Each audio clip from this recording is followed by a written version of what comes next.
It's been a while since I've seen a fight bring out so many confusing takes across the internet in discussions about who won. I've seen everything from Islam shut him out 5-0 to Volk won the fight 4-1 and just everything in between.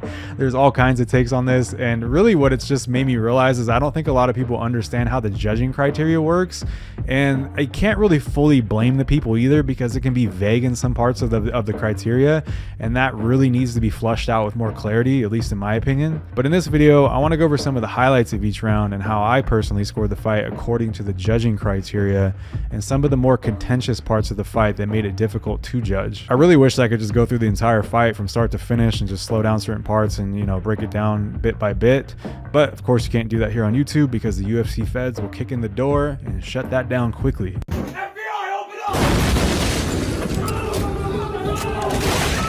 But anyway, let's just do a real quick brief review of how the judging criteria works in MMA. So we're kind of on the same page here, and then we'll go into round one. So it's important to understand that with the unified rules of MMA, the most important thing is effective striking and grappling.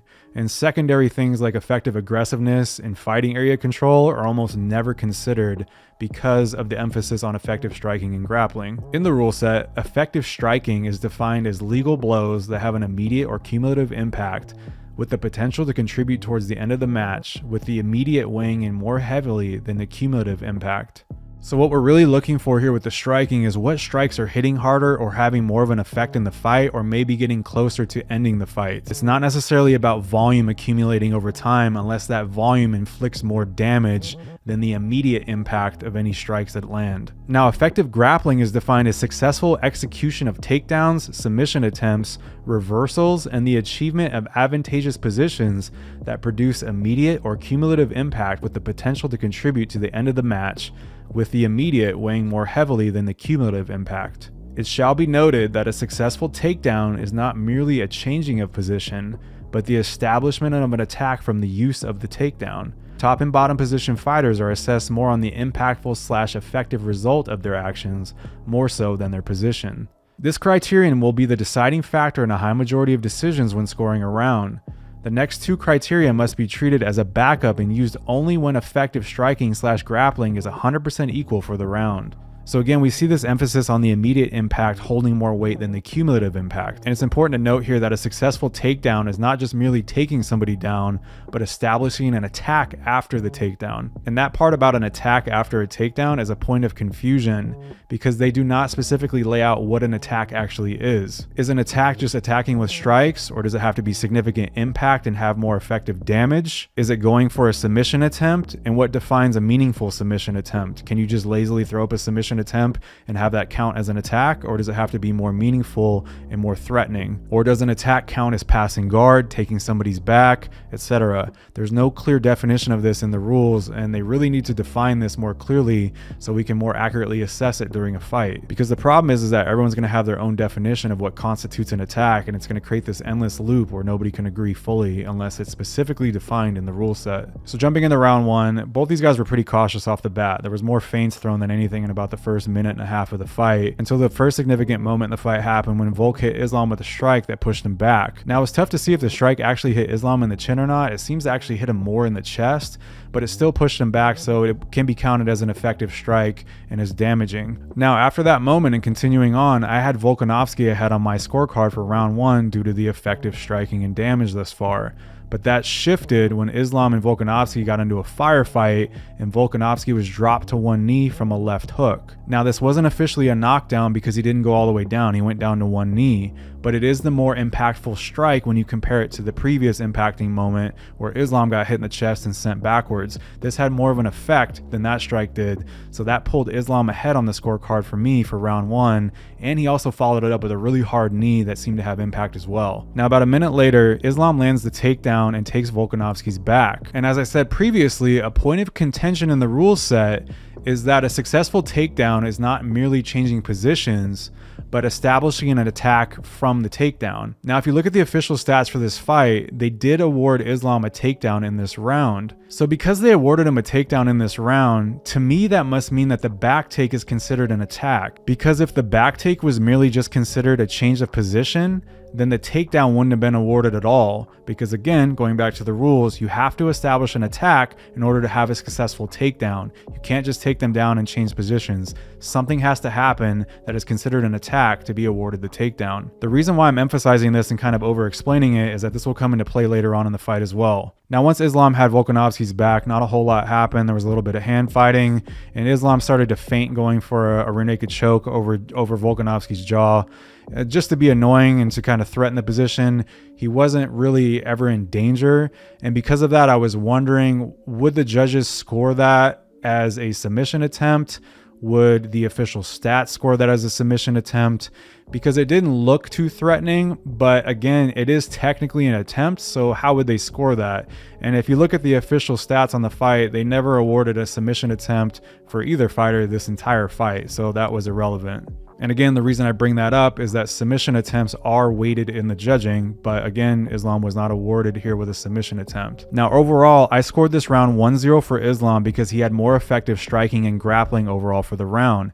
He had the more effective damaging strike that dropped Volkanovski to one knee, and he had the takedown that secured back control. It's also worth noting that when Volkanovski tweeted about this fight afterwards, he didn't even think that he won round 1. He stated that he thought he won 2, 3, and 5. And on the official scorecards from the judges, all 3 unanimously gave Islam round 1. And one more point of interest is that when round 2 began and they showed the live odds, Islam widened as a favorite, moving to a -500 favorite. I believe before that, the live odds were around a -350 favorite. So it's not necessarily something to rely on, but just something here in the bigger picture to consider for round 1 as a whole.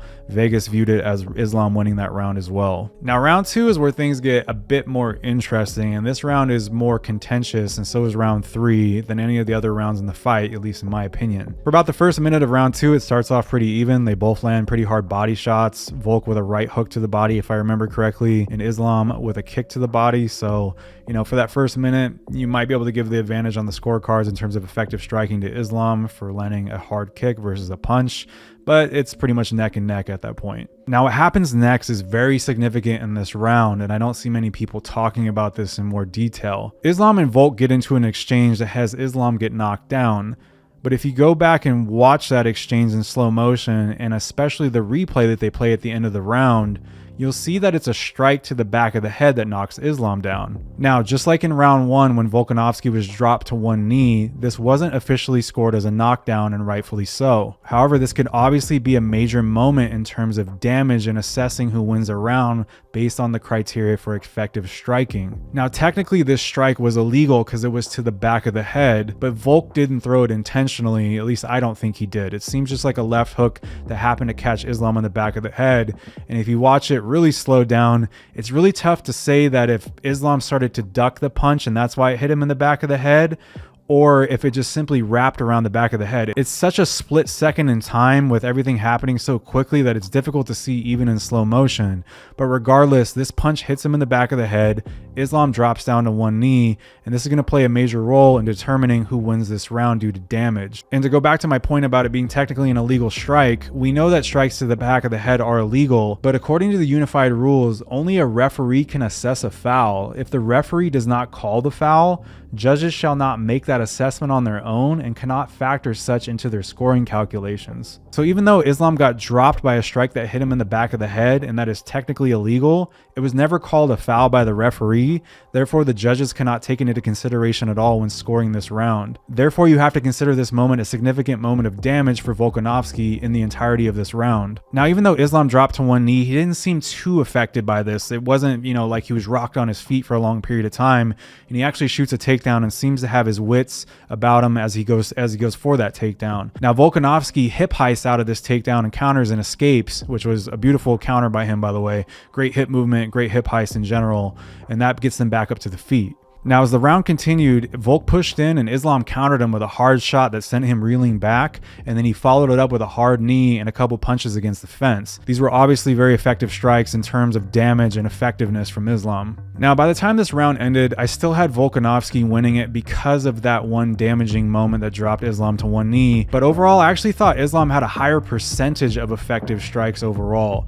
I think he did more consistent damage and Volk had the bigger moment. But again, when you go back to the scoring criteria, it's more about the immediate than the cumulative. So with that considered, I think that you have to give Volkanovski this round, and the fight is 1-1 at this point. I also wanted to bring up some of the tweets after this round that they showed on the broadcast, because you can see some of the confusion and how close this was to people watching. Scott Fontana had Makhachev winning the fight because he had him landing with more impact on the feet despite Volkanovski's activity. So I want to pause the video here for a second and add something that I recalled later while editing this and mentioning Scott Fontana's tweet during the fight. Now, I did not agree with his initial assessment in this tweet of who won round 2, as I thought Volkanovski did, but I wanted to play this short clip from a SureDog podcast that Scott recorded a couple weeks ago about MMA judging in 2023. In this clip, Scott mentions how close rounds can come down to just one single technique deciding the victor of that round. Now, I mentioned this because of my point about Islam being dropped to one knee during the striking exchange and how that was the single deciding factor in this round, at least in my opinion. And I think there is still some debate too in a different direction about where we're calling effective strikes and that kind of thing, and how impactful it is, and how much you're supposed to weigh, one big impactful strike versus a bunch of smaller impactful strikes. Is like, where's the line? These things get tricky, right? I would go a step further, and I honestly don't feel that we need either the secondary or the tertiary methods of criteria. The judges, when you talk to judges, experienced judges, they'll tell you they've almost never, if ever, even gone to the second level. But all it does is muddy the water for people who don't necessarily understand, because they'll watch around and think, okay, that was pretty close. Guess we'll just say that's even. Let's go to the next level. That's not really how a judge is going to do it. They're going to pore over it. They're going to agonize and try to come up with some way in which someone came up with one technique, even one technique, as the criteria says, where they were better than the other fighter, and that's how they're going to score the round. And continuing my point about how close this was between people's opinions and perceptions of the fight, Aaron Bronstetter had a very slight lean to Volkanovski heading into round 3, and Han Kyo had it going to Volkanovski in his view. Now, an interesting point again with the live odds. Heading into round 3, the odds narrowed, with Islam going from a -500 favorite to -300. Now again, things were pretty close early on in round 3. Volkanovski landed a right hook, Islam landed a knee to the body, Islam landed a body kick, and also snapped Volk's head back with a punch off a body shot counter.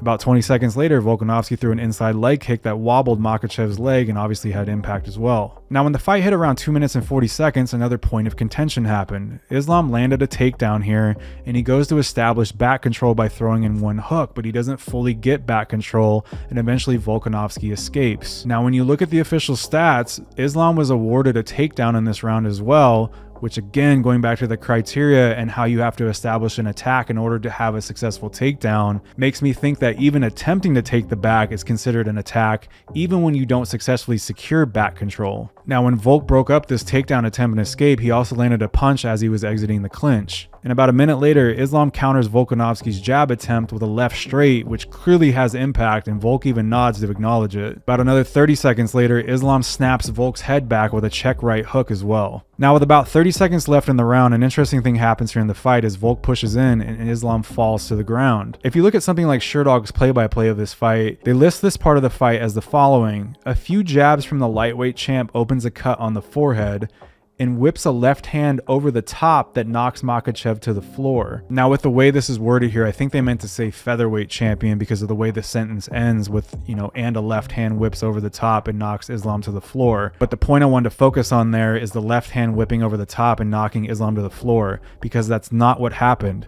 If you watch it back in slow motion again, Volkanovski doesn't land any strikes at all, and it looks like Islam either trips over his knee or maybe Volkanovski hits a trip. And this is even a point of confusion in the commentary. If you listen back, Bisping mentions a potential stumble from Islam, but Dominic Cruz talks about it as if it was a trip from Volkanovski. It's really difficult to tell if this is a stumble by Islam or a trip by Volkanovski, because on one hand, when Volkanovski steps in, it looks similar to like a sweep or a trip that you would see in Muay Thai, but it also looks like it could simply be Islam just getting stuck on his knee while he circles out and falling down. But regardless, it cannot be considered damage from strikes because he never made contact, and it cannot be considered effective grappling either because there was no takedown established because of the criteria that is laid out in the official rules.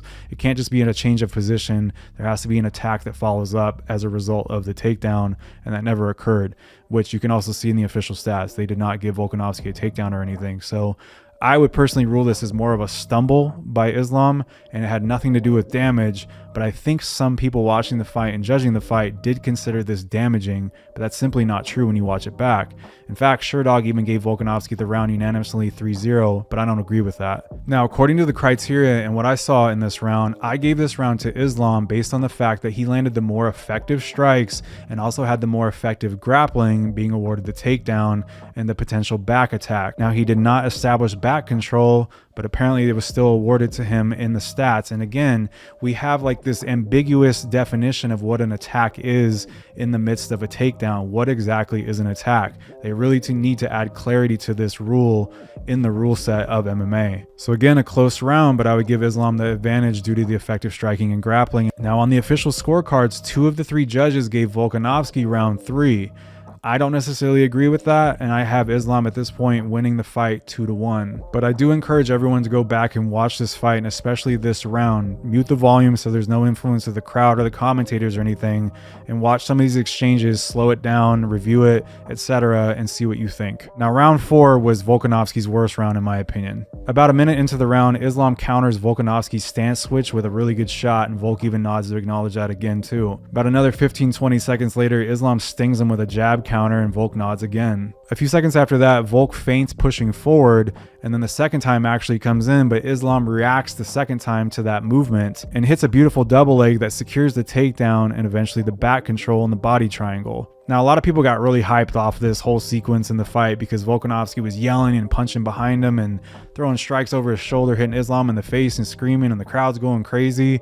But again, I encourage you to rewatch this, mute the sound, just try not to watch with adrenaline, and it becomes more clear that a lot of these strikes are not effective per se. They're not damaging. They're not shifting the fight in any meaningful way. And you would expect that, punching backwards over your shoulder, you can't generate a lot of power from there. Now, looking back at the official stats again, they awarded Islam with the takedown, and the significant strikes were really close. It was only 6-4 in favor of Volkanovski, but overall, I felt that Islam had the more effective damaging strikes in this round before the takedown. So not just considering the takedown and securing back control, but also including the effective striking that happened before that would make me give the nod to Islam winning this round. Now again, going back to Volkanovski's tweet, he didn't even consider himself winning this round, but I did see people trying to argue the point that Volkanovski landed more strikes even while being controlled in the body triangle. Therefore, he has a point of argument for winning the round, but that's just simply not true. Again, when you go back to the criteria and what it's considered effective or not, those are not effective strikes. Those are not fight altering strikes, so you cannot consider them to be as such. They weren't even counted as significant strikes in the scoring. And going back to the official scorecards, all 3 judges scored this round in favor of Islam. So at this point, I have the fight 3-1 in favor of Islam. Now heading into round 5, early on, Islam lands a hard straight left early and Volk nods again, acknowledging it. Islam also landed a hard knee and snaps Volk's head back with a left around the 4-minute mark. Islam also counters Volk with some knees that push him back and cut him. Around the 3-minute and 20-second mark, Islam attempts a takedown, but Volk blocks it with a beautiful butterfly hook.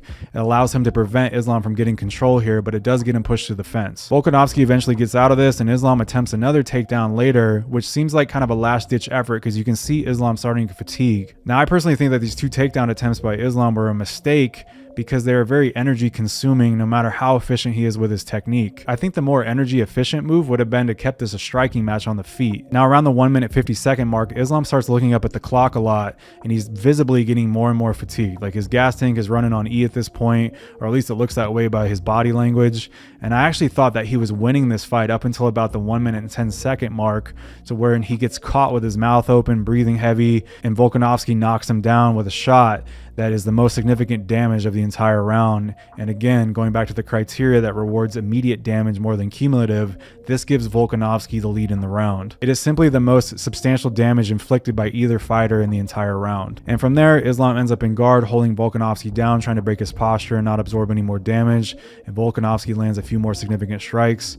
And overall, I give this round to Volkanovski. Now, because of everything I'd outlined up until this point, I had scored this fight 3-2 in favor of Islam by the end. Now, it was a great performance by both fighters, and Volkanovski especially impressed and did better than I even expected him to do. So hats off to Volkanovski. He's an amazing fighter. However, I'd like to see a rematch between these two, not because I thought the decision was wrong. As you can see, I agree with the decision with Islam being the winner, but to add more clarity to the final result. Some of these rounds were close, and there were certain moments like Islam getting hit in the back of the head that make you kind of wonder, would that moment have occurred if he didn't get hit in the back of the head? And if that strike to the back of the head wouldn't have dropped Islam to one knee, then he very well may have won that round because his striking overall was more effective. It was just that one significant moment of damage in that round that shifted it in Volkanovski's favor, according to the judging criteria in my assessment. Also, due to the vagueness of what constitutes an attack in the midst of a takedown and effective grappling in the rule set, I would like to just see a rematch to add more clarity by giving us a larger sample size and more rounds and possibly a more final outcome in terms of, a potential TKO, KO, or submission, rather than having to try and define these terms ourselves and look at the stats and figure all this out. Now, real quick, there was a couple stats that I wanted to note from this fight, and that was Islam's significant strike accuracy was higher than Volkanovski's. I believe Islam's was around 60% and Volkanovski's was around 48%.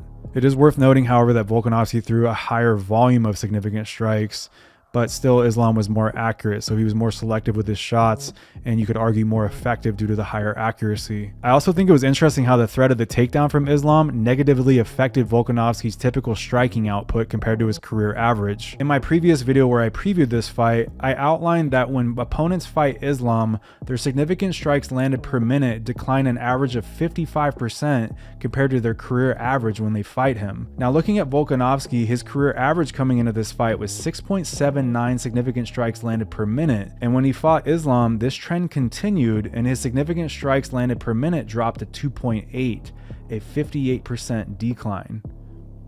So again, really interesting to me how the threat of the takedown from Islam can even affect the best of the best in terms of their striking output over the course of a fight. And one last thing I wanted to note here too is I think that both of these guys surprised us in an inverted way. And what I mean by that is I think that Islam's striking was better than what people expected, and I think that Volkanovski's ability to scramble and grapple and also adapt throughout the fight was better than what people expected. So it's almost like they swapped strengths temporarily. Islam did better in the striking, at least in my opinion. Volkanovski did land that knockdown towards the end, partially again because of his toughness and his cardio is just incredible. It seems like he never runs out of energy no matter where the fight goes. Even if they're wrestling most of the fight and he's eating strikes, he just never runs out of energy. And this is what we saw happen in that Chad Mendes fight. Mendes landed takedowns on him and stung him with a few punches, but just his pace eventually just wore out Mendes, and he landed the TKO shots. He landed those better strikes down the stretch, and he ended up winning that fight. So like I said in the preview video, Volkanovski's toughness and his cardio are significant factors in all of his fights. It's not just about his skill, it's also his toughness, and his cardio is really difficult to handle. Also, Volkanovski seemed to throw more looping strikes in this fight than we're used to seeing from him, and his jab was also effectively shut down for the vast majority of this fight. And again, no knock on Volkanovski, just an observation in this fight, but I would like to see a rematch just to add clarity around all the discussion that's going around with this, and the fact that it was just a great fight. I'd love to see these two fight again. I wouldn't care if they fought 10 times. It was a great fight overall, and I'd like to see it again. But I think that, this decision was fair. I think that Islam clearly won 3 rounds according to the judging criteria and my own assessment, and having watched it now 4 or 5 times, again, volume muted, rewinding certain points, watching things in slow motion, that is my assessment, and I think that the judging was fair, and I think that 48-47 is the accurate score for this fight in favor of Islam. So let me know your thoughts on this fight down in the comments below, and I'll see you in the next one.